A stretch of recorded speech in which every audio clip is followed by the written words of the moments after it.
Okay, so maybe you're kind of thinking about trying to get a grip on the Quran. Yeah.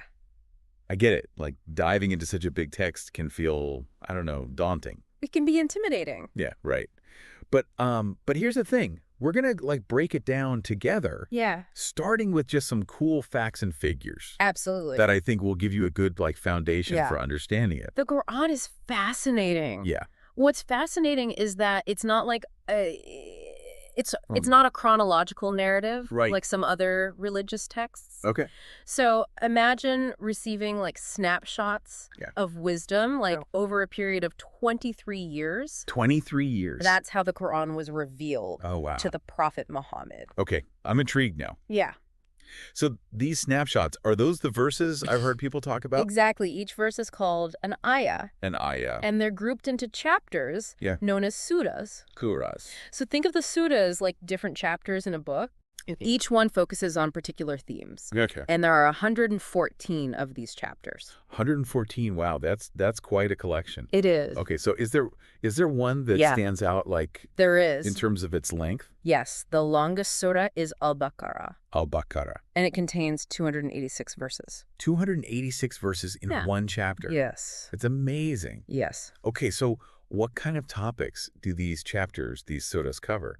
Is it all about spirituality? Well, it covers a wide range of topics. Right. You'll find like profound insights into the nature of God, the creation of the universe, guidance on how to live an ethical life, how to interact with others, and even, legal matters. Legal matters. Yes. So is it like a legal code then or something? Well, it's more like a framework for ethical and legal conduct. Okay. So it provides guidance on issues like marriage, inheritance, trade, things that are essential for building a just and equitable society. So it's not just personal spirituality then. It's like also practical guidelines for like daily life and building a community. Precisely. That's really interesting. And here's where it gets really interesting. Okay. The structure of the Quran itself. So those 114 surahs, they're not random. Okay. They're often categorized into two groups. Okay. Meccan and Medinan surah. Medinan surahs. Named after the locations where they were revealed. Okay, so location plays a role. Yes. This is starting to feel like a puzzle. Yes. Where like different pieces are coming together. You're catching on quickly. I'm trying. So the Meccan surahs, these were revealed before the Prophet Muhammad migrated to Medina. These tend to be shorter, more poetic, and they focus on like the core principles of faith. So they set the stage. Yes. They lay out like the foundation. Yes, they emphasize the oneness of God. Okay. And the consequences of disbelief. So like they set the groundwork. They do. For the faith. Yes. Okay, what about the Medinan surahs? Well, those were revealed after the migration to Medina. Okay. Where a Muslim community was being established. Right. And these surahs are typically longer. Okay. More prose-like. Okay. And they address like the practical challenges of building a society based on Islamic principles. Okay. So they delve into social laws, community building, interactions with other faiths. So it's almost like you're observing the evolution of a community through the lens of revelation. Yes. That's a powerful concept. It is. And understanding this historical context is crucial. For grasping the deeper meaning and relevance of each surah. It's like trying to understand a letter, but you don't know who wrote it, to whom, and why the context reveals the purpose and intent. That makes perfect sense. Yeah. It's like piecing together a puzzle, like you're saying. Yes. It's like understanding that historical geographical context helps you see the bigger picture. It does. Yeah. Okay. So. And that's just the beginning. Oh, there's more. Within this intricate structure, you'll also find fascinating numerical patterns that add another layer of depth to the Quran's message. For instance, the number 7 holds particular significance. 7. Okay, I'm ready to dive into this numerical mystery. Okay, well, there are 7 verses in the opening surah known as Al-Fatiha. Al-Fatiha. Which is recited in every prayer. So the number 7 is woven into like the very fabric of Islamic practice. It is. Okay, what makes that number so special? Well, it reflects a sense of completeness and perfection. Okay. It's a concept found not just in Islam, but in many cultures and religions. Okay. In the Quran, you'll find 7 heavens, 7 layers of the earth, wow, even 7 stages of human development within the womb. 7 stages of development. That's fascinating. Yes. It's like the Quran is connecting spiritual concepts to the natural world. Yes. Like the cycle of life. Yes. You're picking up on a key theme here. Okay. These numerical patterns, they're more than just coincidences. Okay. They're often seen as signs of divine intention. Right. A way of revealing deeper truths and encouraging deeper reflection. It's like a secret code. Yes. Embedded within the text that's waiting to be deciphered. It is. This is making me see the Quran in a whole new light. Good. Yeah. And that's just the beginning. Okay, there's more. The Quran is full of these numerical wonders. Okay. Each one offering a glimpse into the beauty and complexity of its message. Okay. But before we get, too caught up in numbers. Okay. Let's pause and consider. Okay. What really stands out to you so far? I think what's really striking me is that the Quran is more than just a book. Yes. It's a living document. It is. It's been studied and interpreted for centuries. It has. And those interpretations have evolved over time. Yes. Influenced by different historical periods and cultures. Yes. And that's something we need to keep in mind. Absolutely. As we explore its depths. I couldn't agree more. Yeah. Understanding any sacred text requires humility. Right. And an openness to diverse perspectives. That's a really good point. We need to recognize that our understanding is shaped by our own context. Yeah. And be open to learning from others. It's not about finding a single right interpretation. Right. It's about appreciating the richness. Exactly. And complexity of its message across time and cultures. Yes. Okay, I'm ready to continue our numerical journey. Okay. What other fascinating patterns can we uncover? Well, let's talk about the word day in the Quran. Okay, day. It appears in various forms over 365 times. Hold on, 365, like the number of days in a year? Yes. You've got to be kidding me. It's a detail that sparked a lot of discussion. That's incredible. Some see it as a reminder of God's power and the precision of creation. Okay. A deliberate connection between the Quran and the cycles of nature. I'm starting to see how these numerical patterns, they're not just random occurrences. No, they're not. They seem to point towards these like deeper meanings. Yes. Highlighting key concepts like time and the natural world. Exactly. Okay. And that's just one example. Okay. There are many other fascinating numerical connections woven throughout the Quran. That's amazing. But for now, let's take a closer look at a number that has captivated scholars for centuries. Okay. The number 19. 19. Okay, this sounds intriguing. You won't believe this. Okay. But the opening verse of the Quran, known as the Bismillah, consists of 19 letters. Bismillah, that's the one that begins, in the name of God, the most gracious, the most merciful. Yes. So even the very first verse has this numerical significance. It does. That's wild. And it doesn't stop there. Okay. Surah 74, verse 30. Okay. Specifically states that over it are 19. Wait, so the Quran actually points out the number 19. It does. What's the significance of that? Well, there are a few different interpretations. Okay. Some scholars believe it refers to angels guarding the Quran from corruption, emphasizing its divine protection. Gotcha. Others suggest it relates to a complex mathematical code embedded within the Quran.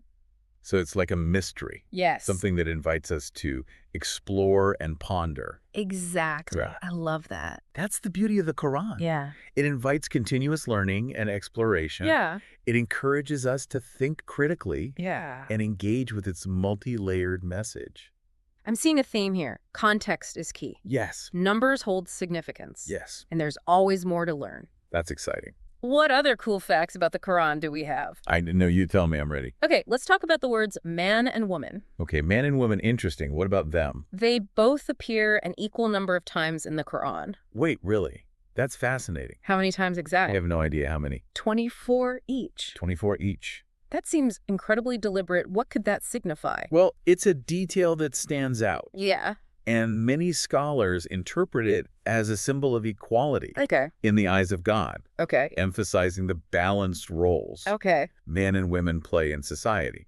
So even though it was revealed in a time when, gender equality wasn't the norm, the Quran is making a statement about the equal value of men and women. Precisely.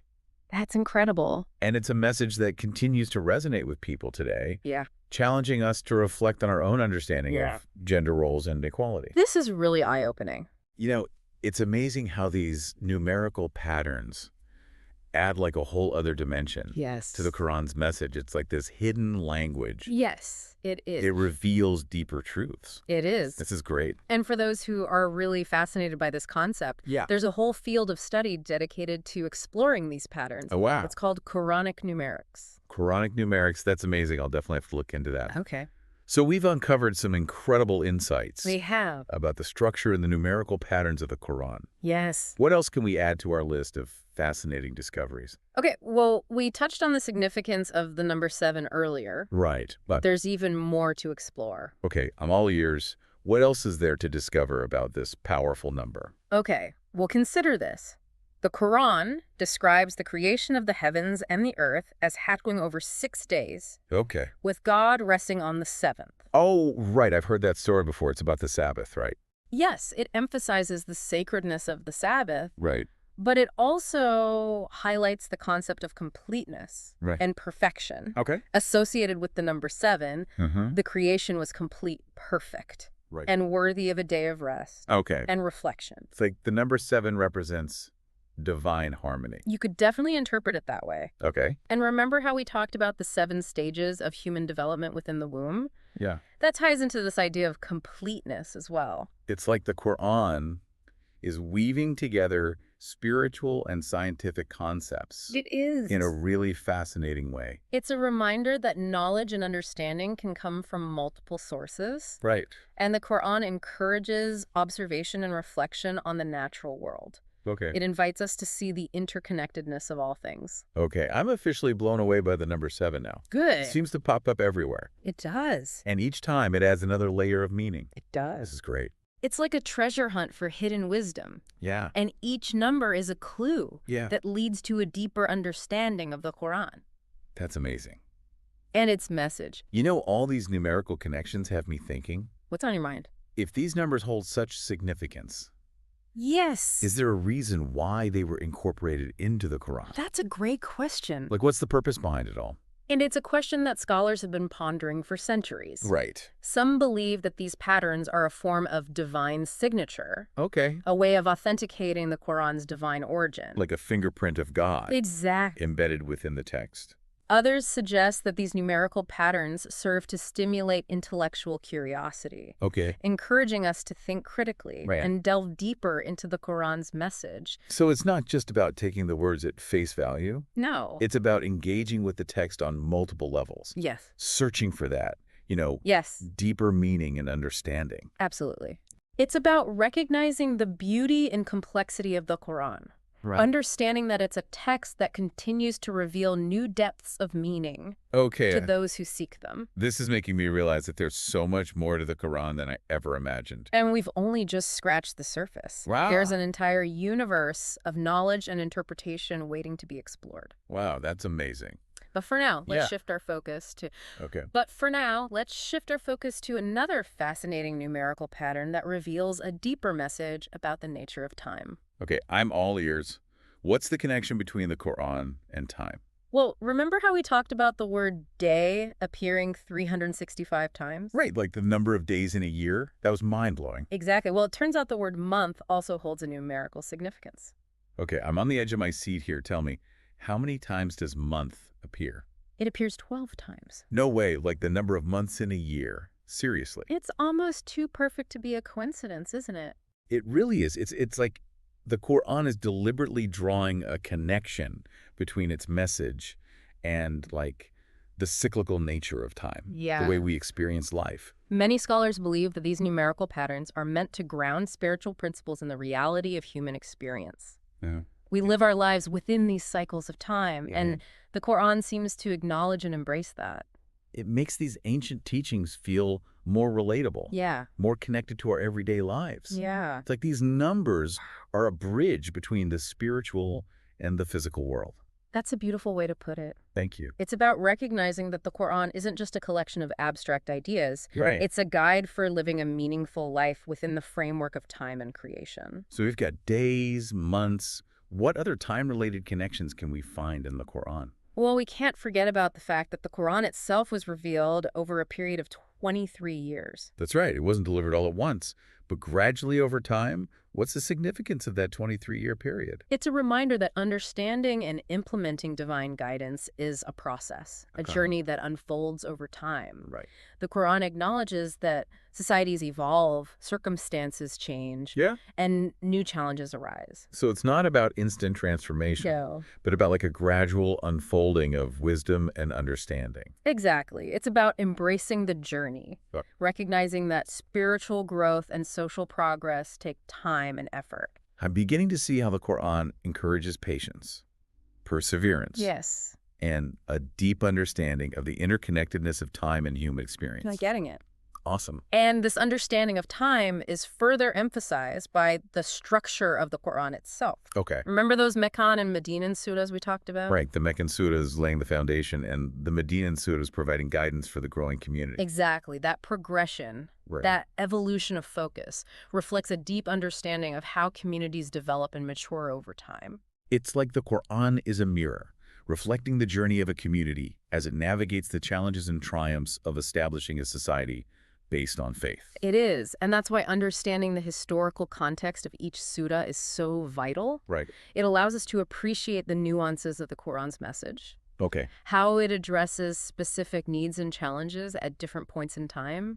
This is making me rethink how I view religious texts in general. Yeah. It's not just about memorizing verses or extracting isolated teachings. Right. It's about understanding the context. Yes. The evolution, the journey that those teachings represent. You've hit the nail on the head. Awesome. It's about approaching the text with humility, curiosity, and a willingness to learn and grow.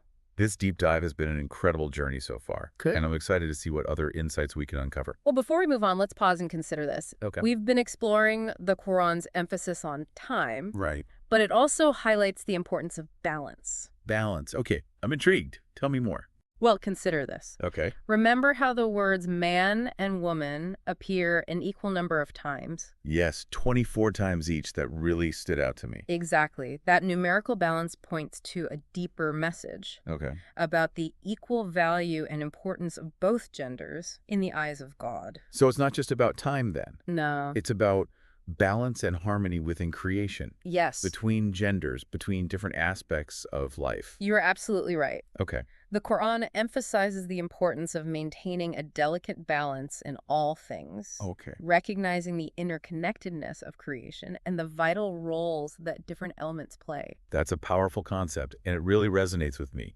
It's a message that's as relevant today as it was centuries ago. It is, and it's a message that we can continue to explore as we dive deeper into the Quran and uncover its hidden wisdom. Okay, I'm ready for the next layer of this fascinating journey. Well, let's talk about the concept of revelation itself. So, you know, the Quran wasn't revealed all at once. It was revealed gradually over time, and this process of revelation is really central to understanding its message. That's right. It was revealed over a period of 23 years. Yeah. But how does that gradual revelation impact our understanding of the Quran today? Well, think of it this way. The Quran responded to, like, you know, the specific historical and social context in which it was revealed. So it addressed the needs of a growing community. It offered guidance and solutions to, you know, real-world challenges. So it's not just like a collection of timeless truths it's like a dynamic text that engaged with like the realities of its time. Precisely. And understanding those realities, you know, the historical and social context of each revelation is essential for grasping, you know, the deeper meanings. So how do we approach the Quran with this awareness of historical context? Remember those Meccan and Medinan surahs we talked about earlier? Yes. That division, it isn't just geographical, it's chronological. So the Meccan surahs, these were revealed in the early years of Islam. They focus on like core beliefs and establishing the foundation of faith. So like those surahs emphasized the oneness of God, the consequences of disbelief, the importance of submitting to a higher power. Exactly. They were laying the groundwork for a new way of life, a new understanding of the relationship between humanity and the divine. Okay, and then the Medinan surahs came later. Yes. Once a community had been established in Medina. Yes, and those surahs reflect the evolving needs of that community. Right. So they address issues like social laws, governance, interactions with other faiths. Right, so like the practical challenges of building a society. Exactly. Based on Islamic principles. It's like we're witnessing the growth and development of a community. It is. Through the lens of revelation. Well, that's a powerful concept. It is, and it highlights the importance of approaching the Quran with an understanding of this historical progression. Yeah. We can't isolate verses or chapters without considering the circumstances in which they were revealed. So we need to see the Quran as like a tapestry. Yes. Each thread woven together to create this complete and interconnected picture. You've got it. And that's why studying the Quran can be such a rewarding and enriching experience. It's not just about memorizing verses. Right. It's about understanding the context, the history, the evolution of thought, and how it all comes together to offer guidance for a meaningful life. This deep dive has been incredible. Good. I feel like I've gained like a whole new appreciation for the Quran and its message. Good. It's not just an ancient text, It's like a living, breathing guide. Yes. That continues to speak to us. It does. Across time and cultures. And that's what we hoped you'd discover. Yeah. Remember, this is just a starting point. Of course. There's an entire universe of knowledge and interpretation waiting to be explored. You've definitely sparked my curiosity. Okay. Is there like a final thought you'd like to leave our listener with today? Yeah. I'd encourage you to approach the Quran with an open mind and a willingness to engage with its multi-layered message. Okay. Don't shy away from asking questions, seeking different perspectives. Okay. And ultimately, forming your own understanding of this profound text. Right. The journey of discovery is what makes studying the Quran so enriching. That's great advice. Thank you. We've journeyed through the structure, Yeah. the numbers, the historical context, Yes. even the concept of revelation itself. Yes. It's been an eye-opening deep dive into the world of the Quran. And it's only the beginning of a lifelong journey of exploration. Okay, listener, you got your mission. Keep exploring, keep questioning, and keep diving deeper into the fascinating world of the Quran. Until next time,